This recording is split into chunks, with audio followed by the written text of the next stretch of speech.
नमस्कार, मी प्रणिता बोरसे. आपण पाहत आहात निवडणुकीचा रणसंग्राम जय महाराष्ट्रवर.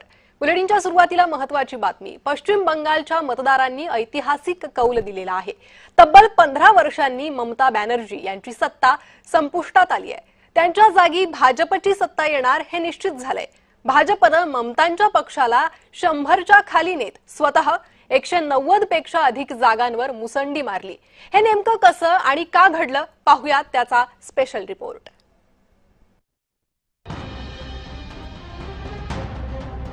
पश्चिम बंगालमध्ये भाजपनं इतिहास रचलाय, कारण तिथे पहिल्यांदाच भाजपची सत्ता आली आहे. गेल्या 15 वर्षांपासून मुख्यमंत्री असलेल्या ममता बॅनर्जींच्या तृणमूल काँग्रेसचा भाजपानं दणदणीत पराभव केलाय. या निमित्तानं पंतप्रधान नरेंद्र मोदी आणि केंद्रीय गृहमंत्री अमित शाह यांचं अनेक दशकांचं स्वप्न अखेर पूर्ण झालं असंच म्हणावं लागेल. बंगालमधील या विजयाला अनेक कारण आहेत.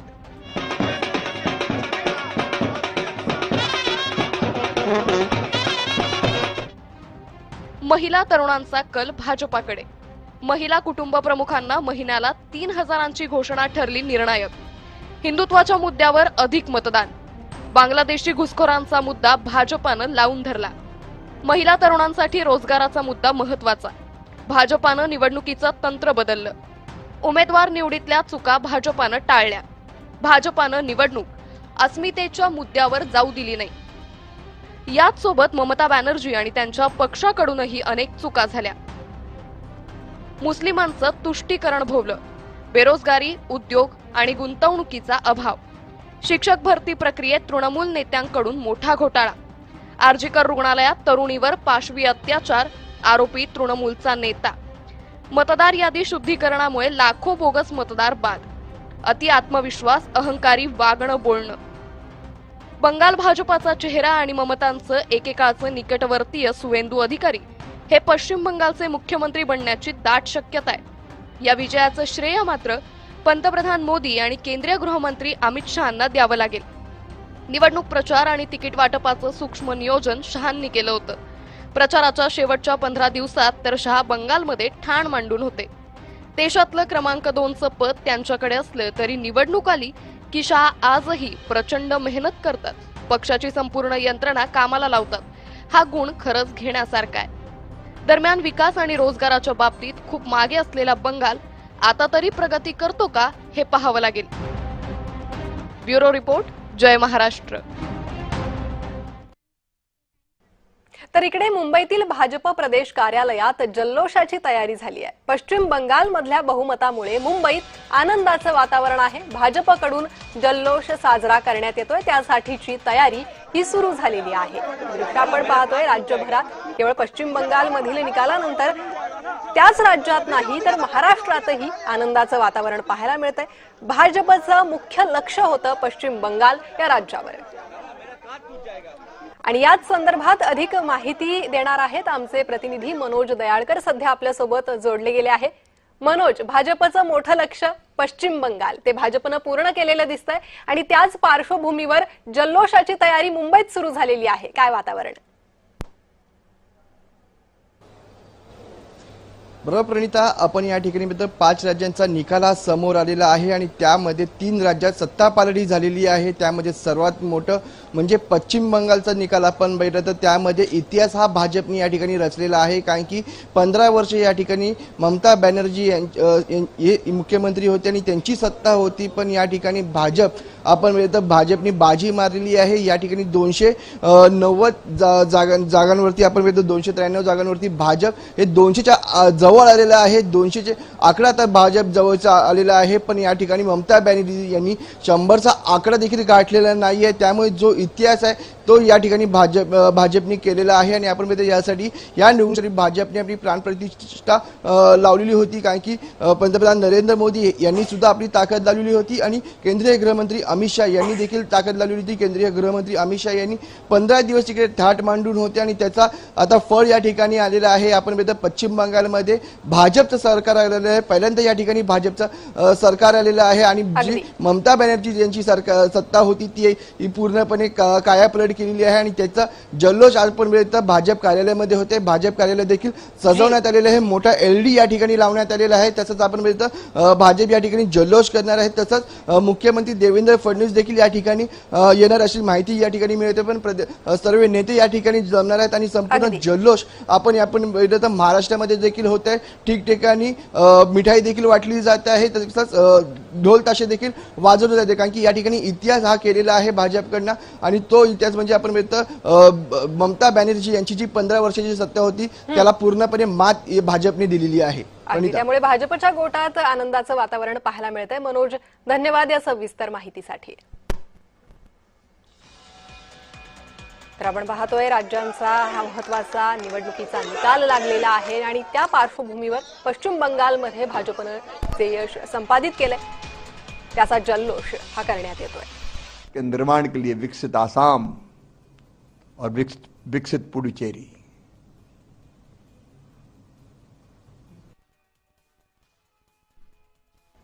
विकसित आसामचा संकल्प हा सांगण्यात येतोय भाजपच्या नेत्यांकडून, मंत्र्यांकडून. राज्यभरातील केवळ पश्चिम बंगालमधीलच नाही तर देशभरातील भाजपच्या गोटातील ही दृश्य आपण पाहतो. गुलाल खेळला जातोय आणि या विजयाचा आनंद साजरा केला जातोय. मोठं असं यश भाजपनं मिळवलेलं आहे या निवडणुकीत. पश्चिम बंगाल या राज्यासाठी अमित शहा पश्चिम बंगालमध्ये ठाण मांडून बसलेले होते. जोरदार असा प्रचार पक्षाकडून करण्यात आला होता. त्यामुळे केंद्रस्थानी असलेल्या या राज्यात भाजपनं जोरदार मुसंडी मारलेली आहे आणि मोठा विजय मिळवलेला आहे. इतिहास घडवलेला आहे एक प्रकारे असंही म्हणता येईल.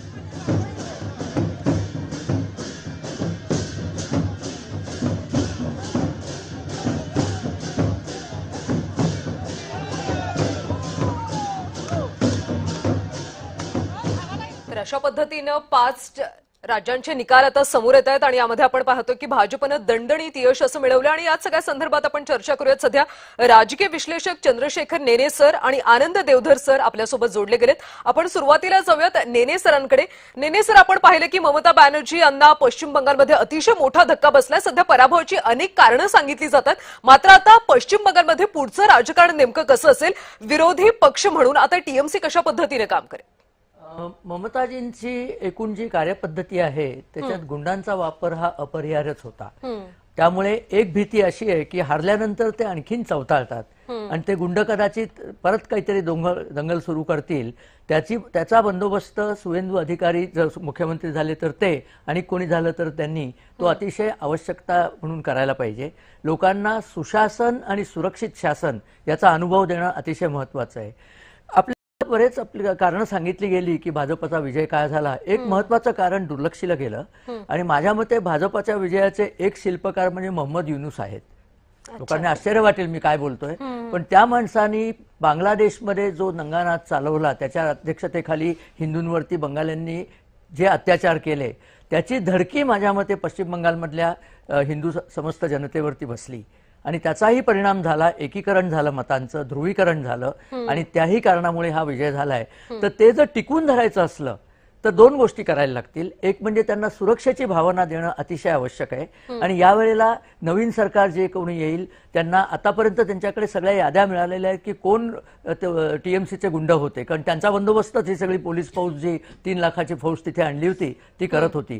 त्या मंडळींना तातडीने तुरुंगात पाठवून त्यांचा संबंध ज्याला म्हणतात ना त्यांचा मोड करणं अतिशय आवश्यक आहे. लोकांना कळलं पाहिजे की सुरक्षित कसं जगायचं. हे काय चाललंय बंगालमध्ये आधी डाव्यांनी. नेने सर, तुम्ही म्हणताय की ममता बॅनर्जी यांच्या काळामध्ये सुशासन नव्हतं, अराजकता होती. मग आताच का तिथल्या जनतेला जाग आली की नाही आता आपल्याला 15 वर्ष मुख्यमंत्री असलेल्या ममता बॅनर्जी नको आहेत आणि आपण भाजपला निवडून देऊयात? माझ्या मते 2 गोष्टी झाल्या. एक म्हणजे मी आधी सांगितलं तसं बांगलादेशातले अत्याचार त्यांनी अगदी जवळून पाहिले आणि तुमचा म्हणजे तुम्हाला माहितीच आहे की बंगालमध्ये पश्चिम बंगालमधले जे हिंदू आहेत त्यांचे अनेक नातेवाईक तिकडे पलीकडे होते. त्यांची लोक जेव्हा निर्वासित होऊन इथे आली अत्याचारांमुळे त्यामुळे त्यांच्या घरापर्यंत आग पोचली हे नक्की झालं. पण नुसती आग पोचली म्हणून नाही. फायर ब्रिगेड सुद्धा अमित शहाच्या रूपाने जेव्हा कलकत्त्यात अवतरला तेव्हा त्यांना खात्री वाटायला लागली की आपल्याला सुरक्षा मिळू शकते. नाही तर हे सगळं कळून सुद्धा ते आणखीन घाबरले असते की, आणि ममता दीदींनी आणि त्यांच्या गुंडांनी धाकच घातला होता की त्यांना निवडून दिलं तर बघा इतके हाल करू, सीआरपीएफ काही कायम तुमच्या सोबत राहणार नाहीत वगैरे अशा प्रकारच्या बातम्या वर्तमानपत्रात आलेल्या आहेत, चॅनलवरती आलेल्या आहेत. तर त्याला काट देण्याचं काम अमित शहा आणि सबंध भारताचं सेंट्रल गव्हर्नमेंटचं गृहमंत्रालय. तुमच्या लक्षात आलं का यावेळेला त्यांनी बंगालचे पोलीस वापरले नव्हते, सगळे बाहेरनं आणले होते. अगदी डीआयजी सुद्धा अजय पाल त्यांनी आणले होते, बाहेरनं आणले होते. नेनी सर, तुम्हाला थोडंसं थांबवते, एक प्रतिक्रिया सध्या समोर येते, आपण पाहूयात. तीनों स्टेटों में भारतीय जनता पार्टी बहुमत लेकर आगे बढ़ी है. आपने तमिलनाडु में देखा, स्टालिन का तो पता साफ हो गया है. स्टालिन का भी वहां कोई वजूद नहीं रहा है और वहां वो जो नई पार्टी बनी है वो और IMDK वो आगे बढ़ रही है. DMK तकरीबन वहां समाप्त है. और केरल में भी आप देख रहे हैं कि LDF हाशिए पर आ गया है, UDF आगे बढ़ा है. और ये सब पांचों स्टेटों में जो हुआ है ये इस बात को दोहराता है कि सारे हिंदुस्तान के लोगों ने नरेंद्र मोदी जी पर एक बहुत बड़ा भरोसा किया है और नरेंद्र मोदी जी को के काम को उन्होंने भरोसा करके उसको आगे बढ़ाया. कोल साहब, कल एक कांग्रेस का स्टेटमेंट आया जिसमें राहुल गांधी को बताया गया कि जो अलायंस है एनसी और कांग्रेस की उस पर गौर किया जाए.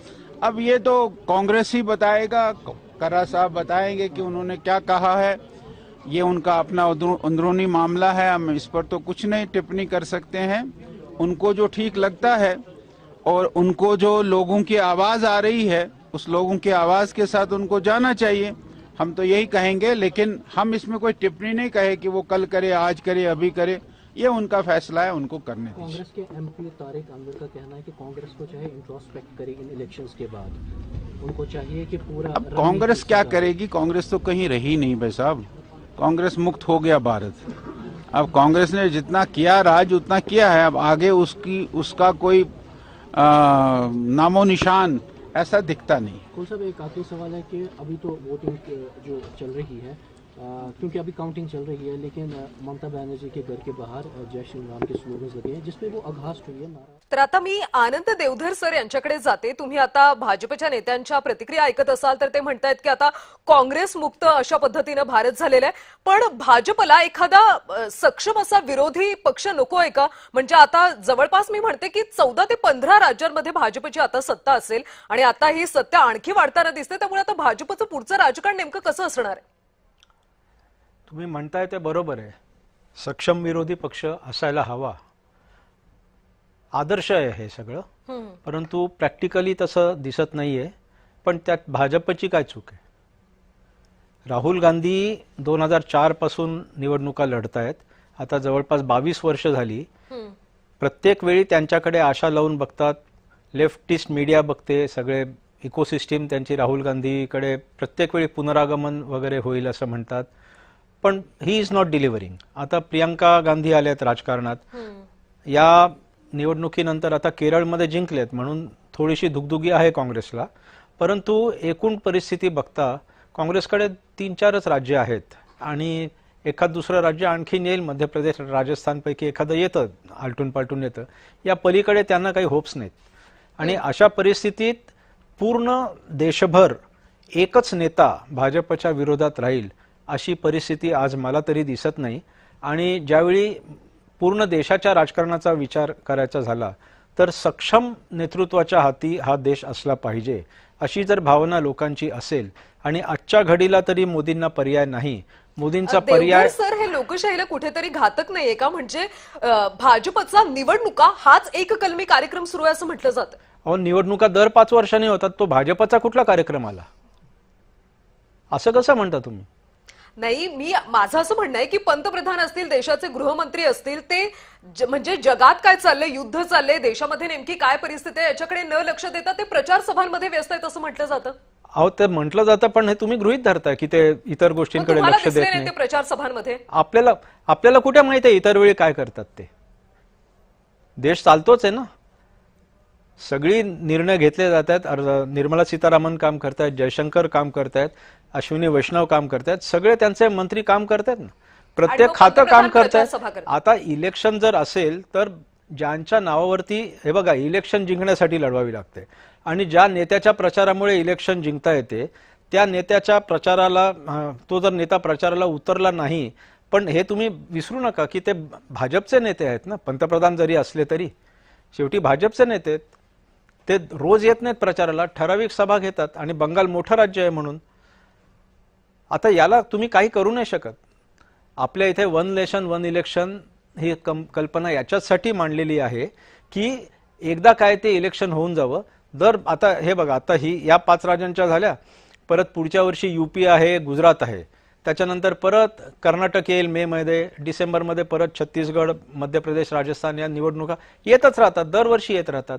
आता हे कॅलेंडर जर डिस्टर्ब करायचं असेल तर कधीतरी एकदाच डिस्टर्ब करावं लागेल. थांबवते, एक महत्त्वाची ब्रेकिंग न्यूज समोर येते. प्रणिता, अगदी पुन्हा एकदा चर्चासत्राकडे जाऊयात, मात्र त्याआधी ही महत्वाची अपडेट आहे. बारामतीत सुनेत्रा पवार यांचा विजय झालेला आहे. तर बारामतीतून ही महत्वाची बातमी आहे. सुनेत्रा पवार 2,18,930 मतांनी विजयी झालेल्या आहेत. बारामतीत पोटनिवडणूक लागली होती. अजित पवार यांच्या दुर्दैवी निधनानंतर बारामतीला या पोटनिवडणुकीला सामोरं जावं लागलं होतं. त्यानंतर सुनेत्रा पवार या महायुतीच्या उमेदवार म्हणून निवडणुकीच्या रिंगणात उतरल्या. त्यांचा विजय निश्चित हा विश्वास व्यक्त केला जात होता. मात्र फक्त विषय होता किती फरकांनी त्या विजयी होतात. त्यानुसार हा फरकही समोर आलेला आहे. बारामतीत सुनेत्रा पवारांचा विजय झालेला आहे. तब्बल 2,18,930 मतांनी त्या विजयी झालेल्या आहेत. तर बारामतीत कुणीही विजयाचा जल्लोष करू नका असं आवाहन करण्यात आलेलं आहे. उपमुख्यमंत्री सुनेत्रा पवार यांनी कार्यकर्त्यांना हे आवाहन केलेलं आहे. गुलाल उधळू नका, मिरवणुका काढू नका असं त्यांनी म्हटलेलं आहे. तर बारामतीतील ही निवडणूक, पोटनिवडणुकीचा निकाल आलेला आहे. सुनेत्रा पवार विजयी झालेल्या आहेत. त्यांनी आजचा हा निकाल जाहीर होत असताना दादांच्या आठवणींना उजाळा मिळाल्यानं सर्वजण भावुक आहोत असं म्हटलंय. दादांवर जीवापाड प्रेम करणाऱ्या सर्व कार्यकर्त्यांना नम्र विनंती आहे. या विजयाचा जल्लोष म्हणून कुणीही मिरवणुका काढू नये किंवा गुलाल उधळू नये.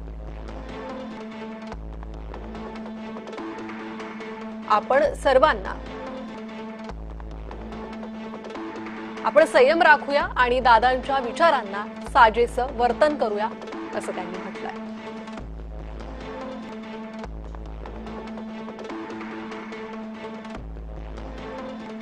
तर कार्यकर्त्यांना हे आवाहन सुनेत्रा पवार करतात. विजयानंतर कुठलाही जल्लोष करू नये, मिरवणुका काढू नयेत असं त्यांनी म्हटलंय. We should honor the confidence of the people by going ahead as quickly as possible. No, the CM was trailing in the.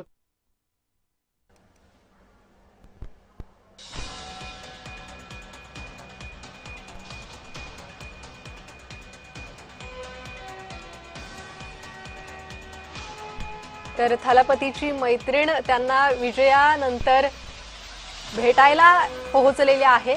अभिनेत्री त्रिशा या विजय थालापती यांना भेटण्यासाठी त्यांच्या निवासस्थानी पोहोचलेले आहेत.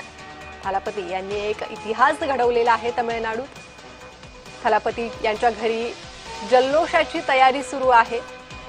परिवारजन, कार्यकर्ते या ठिकाणी जमलेले आहे आणि जल्लोष करण्यात येतोय आणि त्याच जल्लोषात सहभागी होण्यासाठी, थलापतींच्या विजयात सहभागी होण्यासाठी, त्यांना शुभेच्छा देण्यासाठी आणि हा आनंद साजरा करण्यासाठी त्यांची मैत्रीण अभिनेत्री त्रिशा या देखील थालापती यांच्या निवासस्थानी पोहोचलेल्या आहेत. तामिळनाडूत एक जादुई निकाल पाहायला मिळालेला आहे, ज्यामध्ये अभिनेते सुपरस्टार थालापती यांनी इतिहास घडवलेला आहे आणि त्यामुळे त्यांचा चाहता वर्ग, त्यांचे कार्यकर्ते हे आनंद साजरा करतात. थालापती यांच्या घराबाहेर जल्लोषाची तयारी करण्यात आलेली आहे. हा जल्लोष साजरा होताना त्यांची मैत्रीण अभिनेत्री त्रिशा याही पोहोचलेल्या आहेत. हा जल्लोष साजरा करण्यासाठी त्या या ठिकाणी पोहोचल्या आहेत. याआधीही विजय यांचे वडील यांचे भाऊक दृश्य असे समोर आले होते, ज्यामध्ये सर्वच जण आनंद व्यक्त करताना दिसत होते. तर तामिळनाडूतील निवडणुकीच्या निकालानंतरचा हा जल्लोष आपण पाहत आहोत. अभिनेत्री तृषा कृष्णन थलापती विजय यांच्या घरी पोहोचली आहे. त्यावेळचीच दृश्य जेव्हा त्या गाडीतून थलापती यांच्या निवासस्थानी पोहोचत होत्या, ती दृश्य समोर आलेली आहे. तामिळनाडू या राज्यानं एक वेगळा निकाल या निवडणुकीत दिलेला आहे. सुपरस्टार जे कायम बॉक्स ऑफिसवर धमाल करत असतात, त्यांनी बॅलेट बॉक्समध्येही तीच जादुई कांडी फिरवलेली दिसते आणि त्याची ही दृश्य, त्याचे हे पडसाद आनंदाच्या माध्यमातून तामिळनाडूत पाहायला मिळत आहेत. म्हणजे थलापती विजय यांच्या या आनंदात सहभागी होण्यासाठी त्यांचे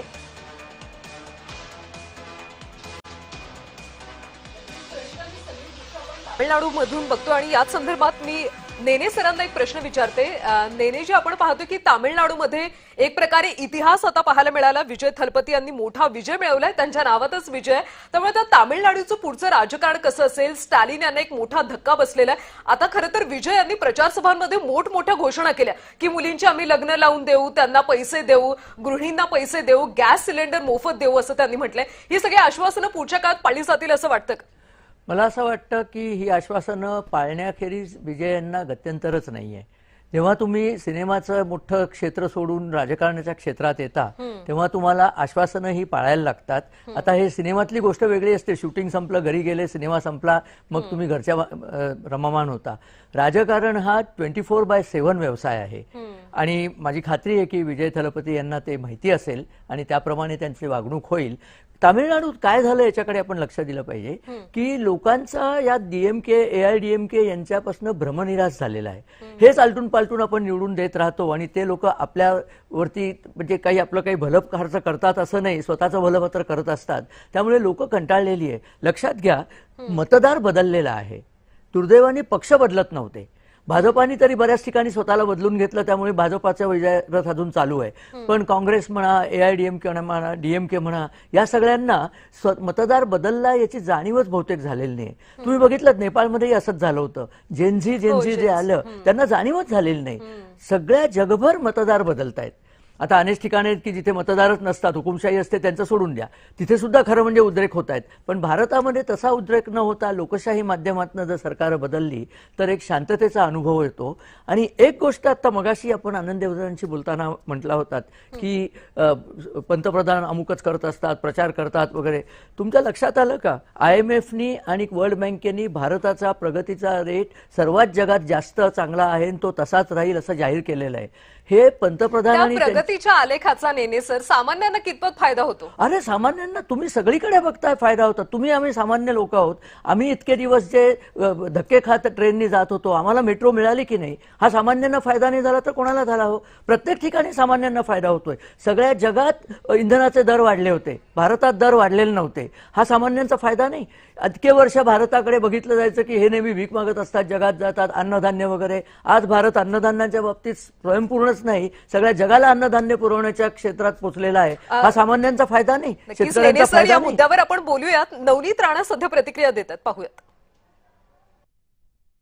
रिझल्ट सकाळपासून जे पाहत आहे, ही जे निकाल आज आलेला आहे, ही अपेक्षित पूर्ण देशाची महिलांना आणि बंगालवर प्रेम करणारे जे लोक होते पूर्ण देशामध्ये, की बंगाल हा आपला देशाचा एक भाग आहे आणि तो राज्य आपल्याकडे नेहमी राहायला पाहिजे. आणि तेच आज बंगालची जनताने करून दाखवलेलं आहे. हा, लोक म्हणतात भारतीय जनता पार्टीची खूप मोठी जीत आहे की एवढे वर्षानंतर ममता बनर्जी का खेल खत्म, खेला खत्म हो बे, और ये खेला खत्म कर दिया बंगाल के लोगों ने. आणि याच पद्धतीने मी मनापासून आमचे देशाचे प्रधानमंत्री मोदीजींचं अभिनंदन करन. लोक म्हणतात मोदी है तो मुमकिन है, आणि त्याच पद्धतीने आमचे देशाचे गृहमंत्री ज्यांनी एक स्ट्रॅटेजी बनवली आणि स्ट्रॅटेजी अनुसार त्यांनी इथे काम केला आणि त्याचा निकाल आज जनतानी पूर्ण देशाने पाहिलेला आहे. ममता बॅनर्जीचा अहंकार तुटला. ममता बॅनर्जीचं ज्या पद्धतीने महिलांची सुरक्षाबद्दल जे हलगर्जीपणा होता, जे त्यांना निग्लेक्ट करत होती आणि जे अत्याचार करणारे लोक त्यांना सपोर्ट करत होती, आज या सगळे विषय संपलं आणि जेवढेही ग्रेट लीडर्स होऊन गेलेले पश्चिम बंगालमध्ये आपले, ते सगळे आज मनाला शांती भेटत असन की जे सनातन्यांचा विरोध करन, जे रामरामचा विरोध करन, जे भगवेचा विरोध करन, त्याच्या सोबत या देशाचा एकही राज्य राहणार नाही. आणि ते वेस्ट बेंगॉलमध्ये आज सगळ्यांनी डोळ्यांनी पाहिलेलं आहे. तो ममता बॅनर्जी, तुम्हारा खेला खत्म हो गया. खेला होबे नहीं, खेला खत्म हो गया. तो लोग बनते हैं कि ये अपनी जीत है. यस, ये जीत हमारी नहीं, उन उम्मीदों की है जो वेस्ट बंगाल की जनता ने अपनी आंखों में सजाई थी. तो उस जनता को, त्या सगळी महिलांना, ते युवकांना ज्यांना वाटते की आमचा वेस्ट बेंगॉल बांगलादेशी घुसपेटी आहे, हे बंद झाले पाहिजे. वेस्ट बेंगॉलची महिलांना सुरक्षा भेटली पाहिजे. वेस्ट बेंगॉलचे मजदूरांना मजदूरी भेटली पाहिजे, कामं भेटले पाहिजे, ग्रोथ झाली पाहिजे. या सगळे वेस्ट बेंगॉलची जनताला मनापासून मी अभिनंदन करीन. मोदी जी हैं तो मुमकिन है.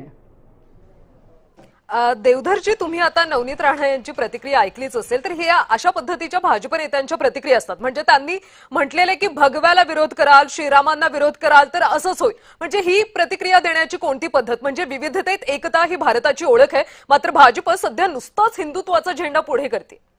असं म्हणून चालणार नाही. हिंदुत्वाचा मुद्दा सुद्धा मांडत असतात. मुख्य मुद्दा यावेळेस तुम्ही बघितलं असेल तर बंगालला विकासाची स्वप्न दाखवलेली आहेत.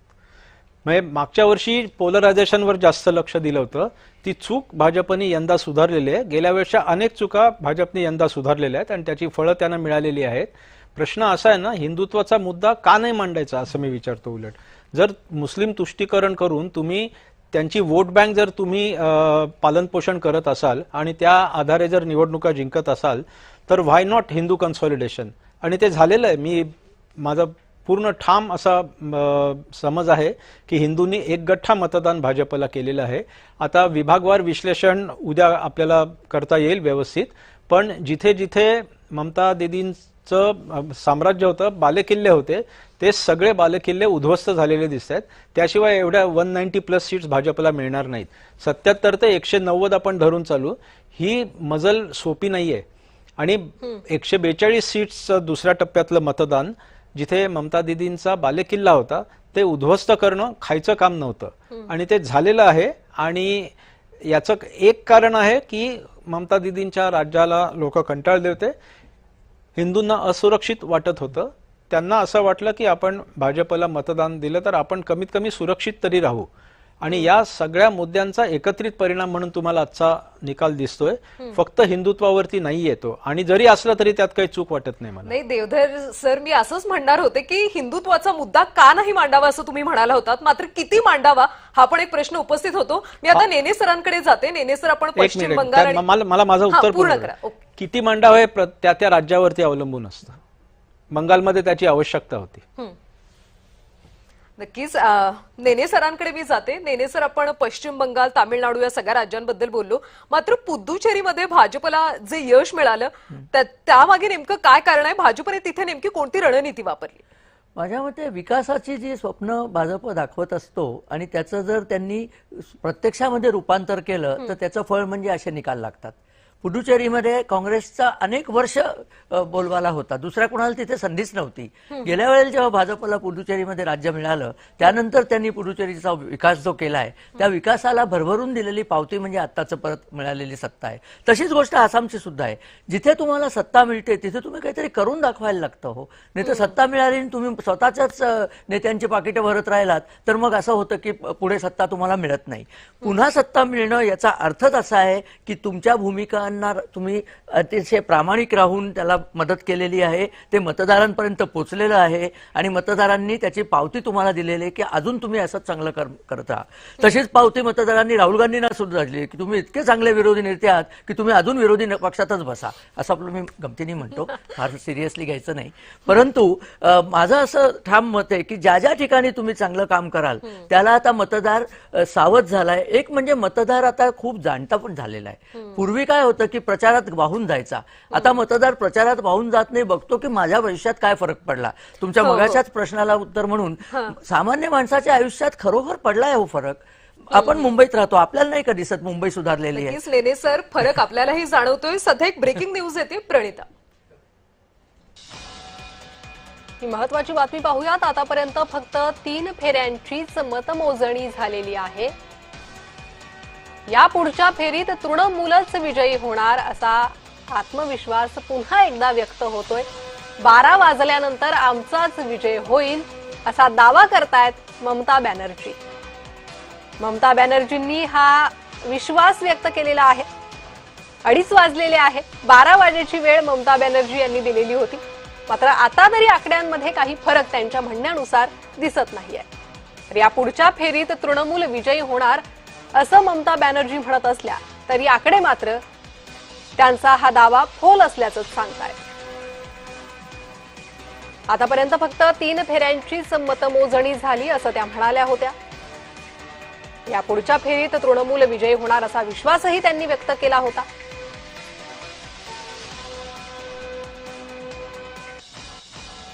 आणखी एक महत्वाची बातमी आहे. दिल्लीच्या भाजप मुख्यालयात दिवाळी साजरी होणार आहे. भाजपा नेते, पदाधिकारी आणि कार्यकर्त्यांचा जल्लोष सुरू झालेला आहे. पंतप्रधान नरेंद्र मोदीही संबोधित करणार आहे आणि त्याआधी जल्लोषाची ही दृश्य पाहायला मिळतात. जय्यत अशी तयारी करण्यात आलेली आहे जल्लोषाची आणि या जल्लोषाला सुरुवात झालेली आहे. महिला पदाधिकारी, कार्यकर्त्या पश्चिम बंगालच्या या यशानंतर, विजयानंतर जमा झालेले आहे, आनंद व्यक्त करतायत. भाजप नेते, पदाधिकारी आणि कार्यकर्त्यांनी जल्लोषाला सुरुवात केलेली आहे. दिल्लीच्या भाजपा मुख्यालयात दिवाळी सुरू झालेली आहे.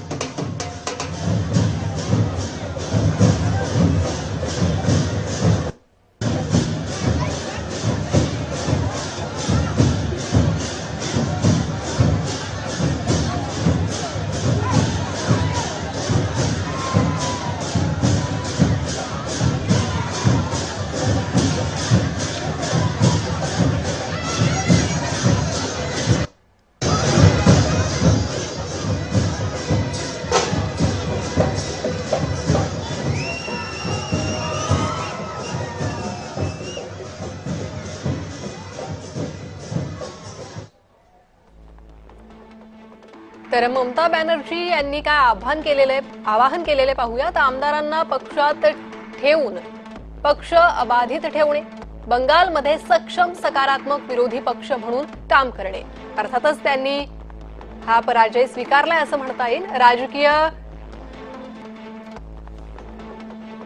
हिंसेच्या परंपरेला आळा घालणे असंही आवाहन त्या करतायत. वाढतं वय,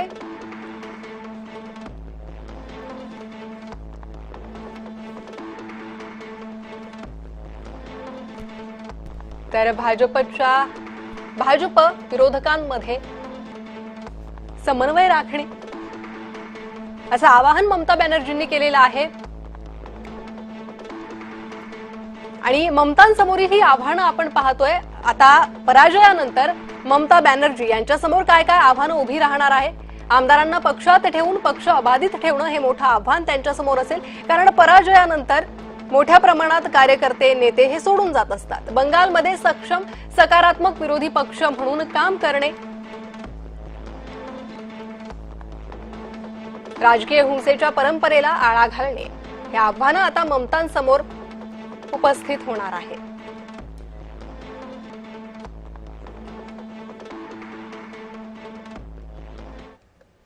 आणखी एक महत्वाची बातमी, अपडेट समोर येते. विजयानंतर पार्थ पवार हे बोलतायत. थेट जाऊयात.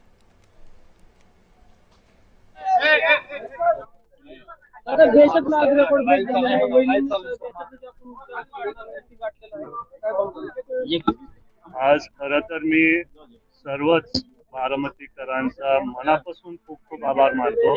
आदरणीय दादांसाठी त्यांनी यावेळेस मनावरती ही निवडणूक घेतली आणि एक इतिहास जो सर्वच बारामतीकरांचे माझे कुटुंब आहेत त्यांनी दादांच्या प्रेमासाठी घडून आणलं, म्हणून त्यांचा पहिल्यांदा सर्वांचा मनापासून मी खरंच आभार मानतो.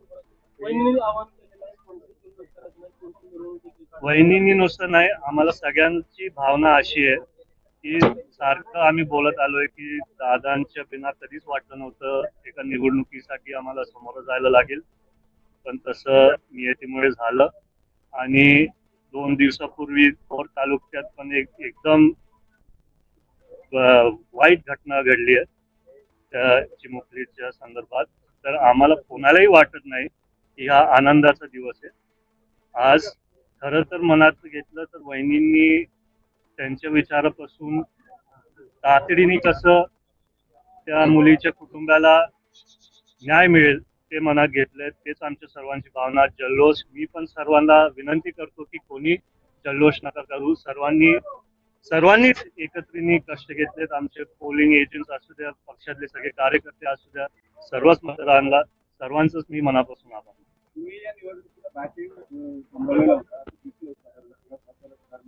नाही, मी एकट्याने नव्हतं काय केलं. आम्ही नाही, ते बघा, मी तुम्हाला आताच बोललो ही वेळ तशी नाही बोलायची. मी आधी पण बोलत आलोय की 29 मध्ये लोकांची आशा आहे. मी सातत्याने बोलत आलोय मी सर्वांसाठी काम करणार आहे.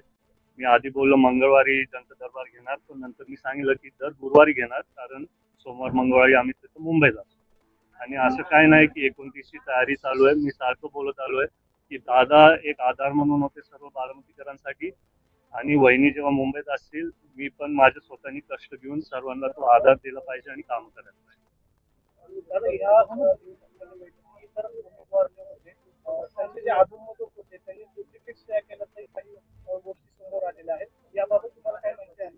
नाही, त्याच्याबद्दल मागणी नाही.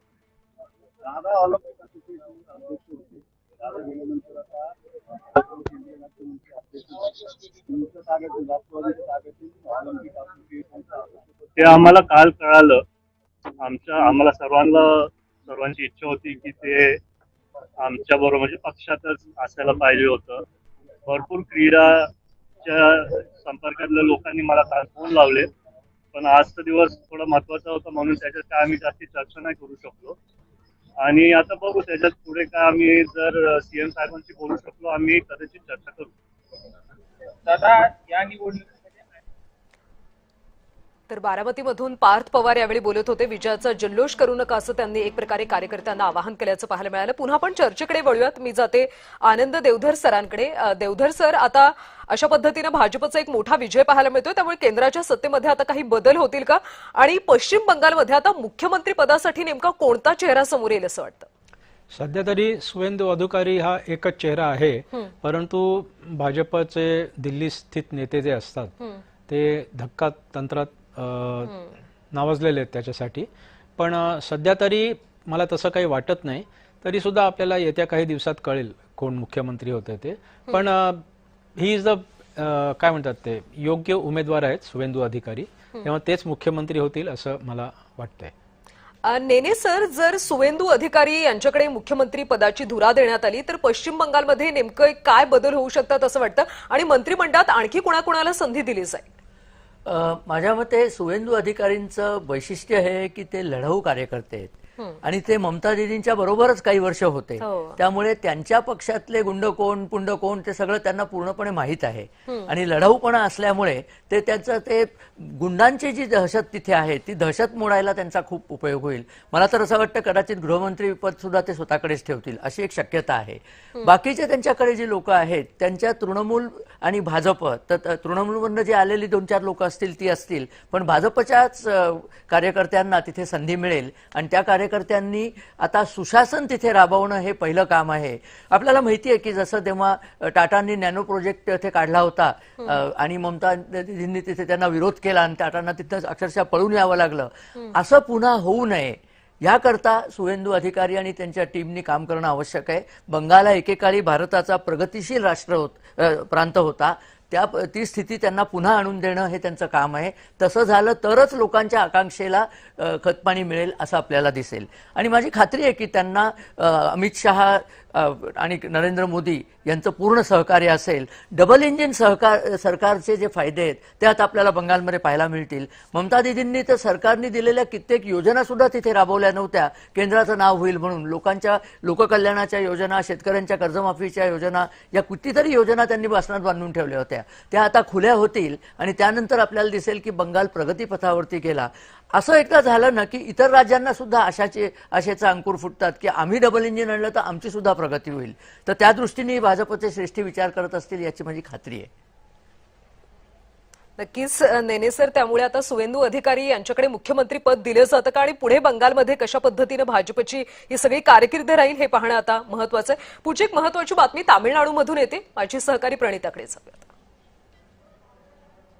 अगदी एक महत्वाची बातमी आहे. तामिळनाडूतून विजय थलापती जादूगार ठरलेला आहे.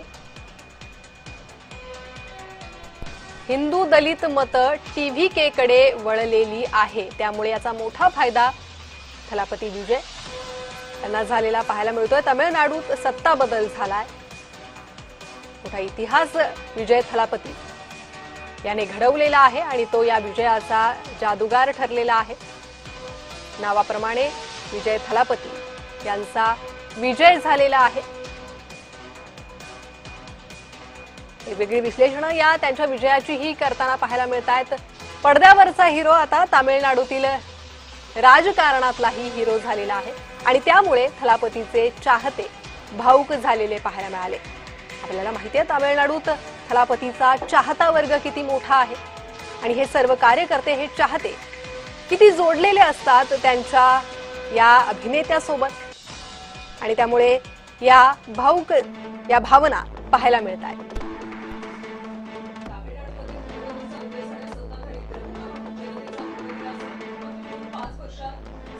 यांना प्रभाव पाडता आलेला नाही. त्यामुळे विजय यांचा हा उदय झाल्याचं आपण पाहतो. जयललिता करुणानिधींच्या निधनानंतर तामिळनाडूमध्ये प्रचंड लोकप्रिय असा कोणताच नेता नव्हता.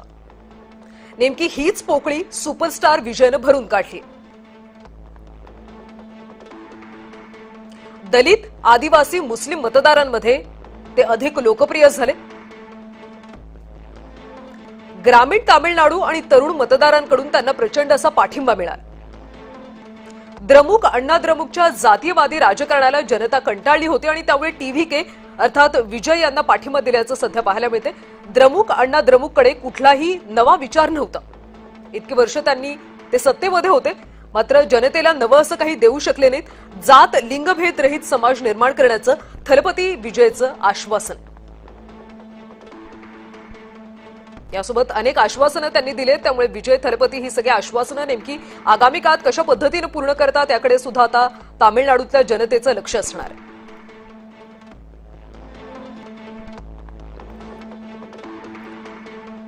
तर विजय थलपती यांचा अल्प परिचय पाहूयात. पूर्ण नाव जोसेफ विजय चंद्रशेखर, जन्म 22 जून 1974. दिग्दर्शक S.A. चंद्रशेखर आणि गायिका शोभा चंद्रशेखर यांचे ते सुपुत्र आहेत.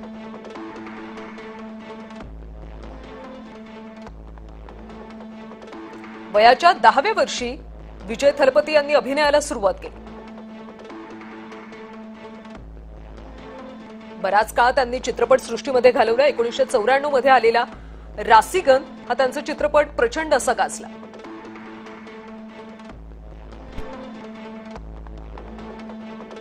पुवे उनक्कागा, पोक्किरी, घिल्ली आणि लिओ हे चित्रपट सुद्धा सुपरहिट ठरले.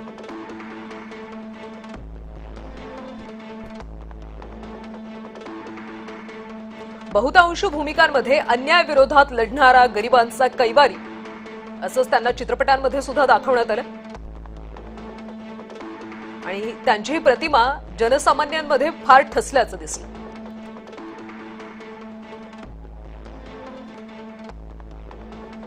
अब ये जो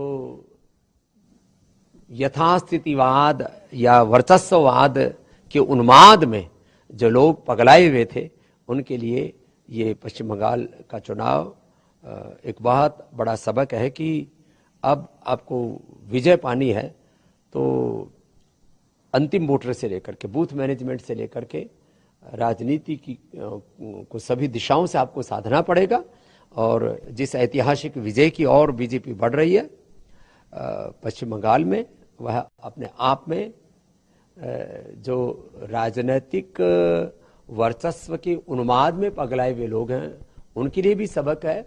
और सबक इस बात के लिए भी है कि जो लोग हिंदू समाज को जाति वर्ग समुदायों में बांट करके और एक मजहबी तुष्टीकरण के एक कुचक्र को स्थापित करना चाहते थे, उनके लिए भी एक बहुत बड़ा सबक है। और पश्चिम बंगाल के साथ साथ जिस महाविजय की ओर असम बढ़ रहा है उसके लिए हेमंत विश्व शर्मा जी को भी अभिनंदन है। अभिनंदन तमिलनाडु में विजय जी को भी है और कांग्रेस को भी अभिनंदन है केरल में विजय के लिए। लेकिन सबको अब चुनाव आयोग, ईवीएम और इन सब के ऊपर ठीकरा न फोड़ करके आत्म मूल्यांकन, आत्म परिष्कार करके और अपना नई सोच और नई संकल्पों के साथ आगे बढ़ना चाहिए। इसमें उनका भी भला है। और राजनीति में आप यदि विजयी नहीं होते, कम से कम एक सबल विपक्ष की भूमिका भी निभाने के लिए अपने आप को तैयार करें। जिस तरह से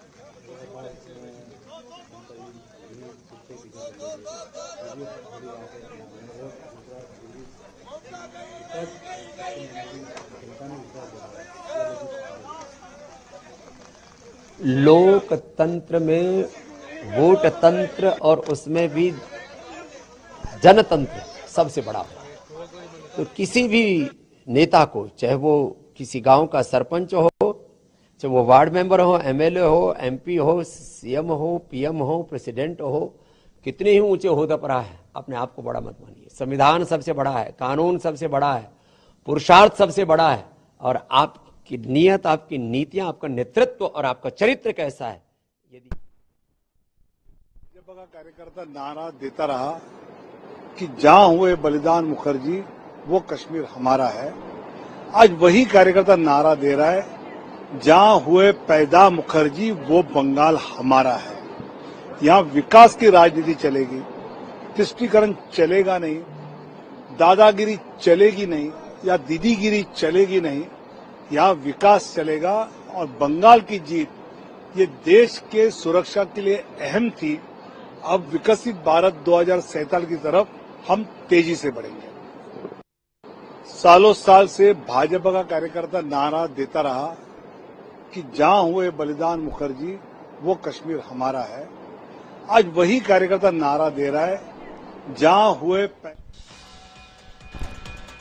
तर अशा पद्धतीनं भाजप नेत्यांच्या प्रतिक्रिया सध्या समोर येत आहेत, कारण भाजपचा मोठा विजय झालेला आहे। त्यामुळे सध्या कार्यकर्त्यांमध्ये, नेत्यांमध्ये उत्साहाचं वातावरण पाहायला मिळतंय। पश्चिम बंगालमध्ये भाजपनं 190 पार 192 जागा मिळवलेल्या आहेत, त्यामुळे मोठा घवघवीत असं यश भाजपने मिळवलंय। तिकडे तामिळनाडूमध्ये सुद्धा कार्यकर्त्यांमध्ये सेलिब्रेशन पाहायला मिळतंय। विजय यांच्या टीव्हीके पक्षाचा मोठा विजय झालेला आहे, त्यामुळे सध्या सगळीकडेच आनंदाचं आणि उत्साहाचं वातावरण पाहायला मिळतंय। आणि याच संदर्भात आपण पुन्हा चर्चा करूयात। नेने सर आणि देवधर सर सध्या आपल्यासोबत आहेत। देवधर सर, आपण पाहिलं की सध्या अनेक राज्यांचे हे सगळे निकाल येत आहेत, भाजपला मोठा विजय मिळालेला आहे। त्यामुळे आता उद्यापासून राज्यात आणि अनेक ठिकाणी अशा प्रतिक्रिया येतात की ईव्हीएममुळेच भाजपचा विजय झाला, अशा पद्धतीची टीका पुन्हा एकदा सुरू होईल, किंवा आता तरी भाजप आमदार आणि खासदार फोडणं सोडेल का, असे सुद्धा प्रश्न उपस्थित करतील विरोधक। काय ईव्हीएमच्या मुद्द्यावरती डिस्कस करण्यात पण अर्थ नाही। म्हणजे हा प्रश्नच उपस्थित केला तर टोटली इग्नोर करण्याचा हा विषय आहे। कारण या देशात ईव्हीएम वरतीच मतदान होणार हे सुप्रीम कोर्टात वारंवार कित्येक वेळा गेलेलं आहे। निवडणूक आयोगाने सगळ्यात कठीण परीक्षा दिलेली आहे, पास झालेलं आहे। काहीही झालं तरी ईव्हीएमला पर्याय नाही या देशात, हे आता सगळ्यांनी मनापासून ओळखलेलं आहे। उगाच आपलं काही मुद्दा मिळाला नाही म्हणून ईव्हीएम वरती खापर फोडायचं याची आता सवय झालेली। आता खरं म्हणायचं तर कंटाळा आला या आरोपाचा, उत्तर द्यायची सुद्धा इच्छा होत नाही याला। आणि फोडाफोडीचं राजकारण जर तुम्ही म्हणाल तर त्याला प्रत्येक राज्यासाठी वेगळ्या पद्धतीने ते होतं। फोडाफोडीचं राजकारण म्हणजे ज्या पक्षासाठी तुम्ही निवडून आला आहात तो पक्ष सोडून दुसरीकडे जाणं, याला आळा घालण्यासाठीच पक्षांतर विरोधी कायदा बनवला, परंतु तो पुरेसा नाहीये, सक्षम नाहीये। हे महाराष्ट्राच्या निकालांमध्ये दिसून आलेलं आहे की त्याच्यात 2/3 सुद्धा आमदार गेले तर त्यांनी पक्षच माझा आहे असं म्हटलं तर याच्यावरती काही ठोस असं उत्तर अजूनही आलेलं नाहीये. त्यामुळे तिथे आपल्याला या बाबतीत कायदेतज्ञांना काम करावं लागेल. पण शेवटी असं असतं की जर आपल्या नेतृत्वाने आपल्याला म्हणजे ज्या कारणासाठी आपण त्या पक्षात आहोत ते धोरणच जर सोडलं तर त्या एखाद्या नेत्याला वाटलं की आपण दुसरीकडे जावं तर यात त्याला दोष देता येणार नाही. आता तुम्ही विरोधक म्हणतात की बाबा ईडी सीबीआय यांचे धाक दाखवून त्यांना बोलवलं जातं, परंतु हे जी कीड आहे सगळी लागलेली पक्षांतराची बेसिकली कीड आहे, हा रोग आहे. म्हणजे या रोगावरती उपाय करणं आवश्यक आहे, याबद्दल माझं ठाम मत आहे. असं नक्कीच देवधर सर, खरं तर आता या सगळ्या निकालामुळे केंद्रामध्ये सुद्धा भाजपची सत्ता आता अधिक ताकदवान झाल्याचं आपण पाहतोय. पुन्हा एकदा मी जाते आता नेने सरांकडे. नेने सर, आपण पाहिलं की या सगळ्या निकालामुळे केंद्रामध्ये आता भाजप अधिक मजबूत झाल्याचं पाहायला मिळतंय. याचा आता परिणाम इतर राज्यांमध्ये कशा पद्धतीने जाणवेल? दोन गोष्टी झाल्यात. एक म्हणजे राज्यसभेत भाजपचं बहुमत आता मला वाटतं एस्टॅब्लिश झालेलं आहे. त्यामुळे ज्या ज्या विधेयकांवरती शक्यता होती की राज्यसभेत ती विधेयकं नापास होतील ती विधेयकं पुन्हा सरकार आता आणू शकेल आणि जे काही परिवर्तन देशात घडवायचे त्यांना त्या गोष्टी ते पुन्हा सुरू करतील, हे जवळजवळ नक्कीच झालेलं आहे. आता राहिला प्रश्न दुसऱ्या राज्यांमधला. आता येत्याच वर्षी युपीतली निवडणूक आहे, उत्तर प्रदेशची निवडणूक आहे, मध्य प्रदेश, राजस्थान त्याच्यानंतरच्या वर्षात आहेत. या तिन्ही ठिकाणी भाजपचं सरकार अस्तित्वात, राजस्थान आणि अस्तित्वात आहेच, त्याला अनेक स्थिरता आणि बळकटी येण्याची शक्यता या विजयानंतर शक्य आहे. त्यामुळे भाजपचं एकूण जे स्थान आहे देशामध्ये ते आणखीन पक्क स्थिर होईल अशी शक्यता आहे. आता एक प्रश्न विचारण्यात आला होता की फोडाफोडीचं राजकारण वगैरे, याच्यात असं मात्र कोणी म्हणत नाही बरं का की ज्या पक्षाचे फोडले जातात लोक, म्हणजे आता काँग्रेस म्हणणं, राष्ट्रवादी म्हणणं भाजपमध्ये आले, त्यांच्यात काही दोष होता असं कोणी विचारच करत नाही. तुमचे नेते, तुमचे जे कार्यकर्ते होते ते स्थिर नाहीत, याच्यात तुमचा काहीतरी दोष नसतो का हो? की भाजपने सांगितलं नाही लगेच तिकडे गेले, हे काय प्रकरण आहे? याच्यावरती कधीही चर्चा होत नाही की जे फोडून तिकडे गेले. असं म्हणणं असतं की त्यांना एक प्रकारे धमकावलं जातं, त्यांना ईडीची धमकी दिली जाते, सीबीआयचा मागे ससेमिरा लावला जातो आणि मग त्यामुळे ते हतबल होतात सगळे नेते आणि मग म्हणतात की आपल्याकडे आता पर्याय नाही, राजकारणात राहायचं, मग आपण आता भाजपमध्ये जाऊया. पण म्हणजे असे घाबरट लोक तुम्ही नेते म्हणून निवडले, याबद्दल पक्षनेतृत्व आता तेच घाबरट नेते भाजप सुद्धा घेते. आता भाजपचे कार्यकर्ते सुद्धा त्यांना म्हणतात घाबरट ते तुम्ही आता इथे म्हणताय, पण भाजपमध्ये सुद्धा त्यांना चांगलं आता खातं दिलं जातं, मंत्रिपद काहीच मिळाली. मला तेच म्हणायचं, ते घाबरट नेते तुम्ही निवडले याच्याबद्दल त्या पक्षाच्या नेतृत्वाला कोणी बोलच लावत नाही. सगळा बोल भाजपला लावायचा. मी मुळी त्याचं समर्थन करत नाही, असं केलंच झालं नाही पाहिजे. परंतु जेव्हा तुम्ही बोल लावता तेव्हा दोन्ही बाजूला तसेच बोल लावले पाहिजे की असे नेते तुम्ही निवडले ज्यांची निष्ठा डळमळीत आहे आणि यांनी असे नेते घेतले ज्यांची निष्ठा डळमळीत होत्या. दोन्ही बाजूने हे चूक आहे. पण आता पक्षांतरबंदी कायदा जो आहे त्याला वळण देऊन कसे लोक कामं करतायत तुम्ही बघा. एक मात्र सांगता येतं की बऱ्याचशा राजकीय नेतृत्वाला असं वाटतं, राजकीय नेत्यांना असं वाटतं की सरकारात असलं तर काही लोकहिताची कामं करता येतात, सरकारात नसलं तर लोकहिताची कामं करता येत नाही. हा एक डिफेन्स ते आपल्या बाजूने देतात आणि तो पूर्णपणे नाकारता येत नाही, कारण डबल इंजिन सरकार जिथे जिथे आली तिथे तिथे खरोखरच विकास त्वरेने कामाला लागलेला आहे. आता आपल्या इथे मुंबईतच बघा ना, डबल इंजिन सरकार नव्हतं तेव्हा आपली मेट्रो 2.5 ते 3.5 वर्ष तेव्हाच्या शिवसेनेनी रोखून धरली होती. यांचं सरकार गेल्यानंतर ताबडतोब मेट्रो आली आणि आपल्या सगळ्यांना दिलासा मिळाला की नाही, याचा विचार आपण थोडासा करायला पाहिजे की आपल्याला विकास हवा का नको, का आपल्याला यांचेच लाड पंपाळत राहायचं आणि विकास येऊ द्यायचा नाही, हे पण चुकीचं आहे ना. लोकांची इच्छा विकास व्हावा ही आहे आणि हे ज्याला ओळखता आलं तो पक्ष विजयी होतो, हे आपण लक्षात घ्या. ज्यांना विकास नकोय, नुसतीच भांडणं करायचे, डावे पक्ष का बाजूला पडले? त्यांना विकासच नको होता. सगळीकडे आदिवासी आदिवासी करायचं, आदिवासींचा विकास होऊ द्यायचा नाही. आत्ताच आपले विरोधी पक्ष नेते जाऊन निकोबारला 30 तुतारी वाजवत आहेत की 250 लोक आहेत तिथे आदिवासी, त्यांचं भलं झालं पाहिजे पण भारत समर्थ झाला नाही पाहिजे, अशा प्रकारची काहीतरी भूमिका ते मांडायला निघालेत. अर्थात ती चीनला आवश्यक भूमिका आहे म्हणूनही ते मांडायला गेले असतील. त्यांच्या निष्ठा कुठे आहेत याबद्दल खरोखरच शंका येते. नेने सर, खरं तर या निवडणुकीमध्ये एसआयआरचा मुद्दा सुद्धा प्रचंड गाजल्याचं पाहायला मिळालं. ममता दीदींनी सुद्धा त्याला विरोध केला. एसआयआर म्हणजे मतदार बाद केले जात आहेत आणि त्यामुळे मतदान कमी होईल असं त्यांचं म्हणणं होतं. तर एसआयआरचा नेमका कसा परिणाम जाणवला तुम्हाला? दोन गोष्टी आहेत. एक म्हणजे एसआयआरचा मुद्दा घासून घासून सुप्रीम कोर्टानेही त्यावरती सांगितले की हे मतदार बाहेरचे असतील, बोगस असतील तर यांना काढलंच पाहिजे. असा कोणी प्रश्न विचारला नाही की ममता दीदींचं आतापर्यंतचं जे राज्य येत होतं ते याच मतदारांवर तर येत नव्हतं ना. म्हणजे SIRचा मुद्दा जर 5 वर्षापूर्वी आला असता तर हा निकाल आपल्याला 5 वर्षापूर्वी बघायला मिळाला असता. ते 5 वर्षापूर्वी आलं नाही. बोगस मतदारांच्या याच्यावरती ममता दीदी राज्यावर राहिल्या आणि अत्यंत चुकीची तुष्टीकरणाची नीती त्या बाळगत राहिल्या, हे आपण बघितलेलं आहे. तर आता SIR आला तर कमीत कमी तिथे तरी शुद्धता आली. कारण आपण सगळे जे मतं देतो, या देशाचे नागरिक म्हणून मतं देतो, आपली ते जबाबदारी असते, ड्युटी असते म्हणून देतो. हे बाहेरचे लोक आले, हे मतदान त्याच्याकरता करतच नाहीत. बांगलादेशच्या मंत्र्यांनी काल उघडपणे सांगितलं ना की भाजपचं सरकार आलं तर हे सगळे आमचे लोक परत येतील. तुमचे लोक तिथे गेले ते त्यांनी मान्य केलं हे सांगताना. म्हणजे इथल्या ममता दीदींनी किती आक्रोश केला तरी बांगलादेशातली लोक इथे आली. त्यामुळे SIRला विरोध ह्या ममताजींना कुठेतरी फटका बसल्याचं सध्या पाहायला दिसताच फटका बसला. आणि तो फटका मी म्हटलं असं 5 वर्ष आधीच बसला असता. पण तेव्हाच्या सरकारने, मला वाटतं केंद्र सरकार तेव्हा तितकं सक्षम नसेल, काही कारण असेल. आता आणल्यानंतर लक्षात आलं की खोट्या मतदारांच्या बेसिसवरती तुम्ही निवडून येऊ शकत नाही, तुम्ही यायलाच नको. नेने सर थोडंसं थांबवते. एक ब्रेकिंग न्यूज सध्या समोर येते. प्रणिता, अभिनेत्री तृषा कृष्णन थलपती विजय यांच्या घरी पोहोचलेल्या आहे. जल्लोषासाठी त्या विजय यांच्या घरी पोहोचलेल्या आहे आणि त्यावेळची ही दृश्य. अभिनेत्री तृषा कृष्णन थलपती विजयच्या घरी पोहोचली आहे. तर थलपती विजय यांना तमिळनाडू तो मोठा विजय मिळालेला आहे. तो विजय कार्यकर्ते आणि त्यांचे अभिनय क्षेत्रातील मित्रमैत्रिणीही साजरे करताना दिसतात आणि त्यासाठी तृषा कृष्णन याही थलपती विजय यांच्या घरी पोहोचलेले आहे.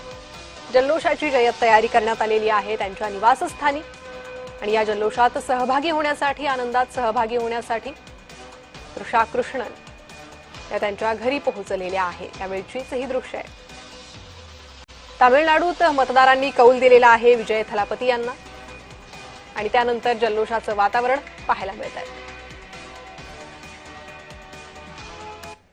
जय महाराष्ट्रवर या निकालांचं विश्लेषण असंच सुरू राहणार आहे. तुर्तास वेळ झाली आहे एका छोट्याशा विश्रांतीची. पाहत रहा जय महाराष्ट्र.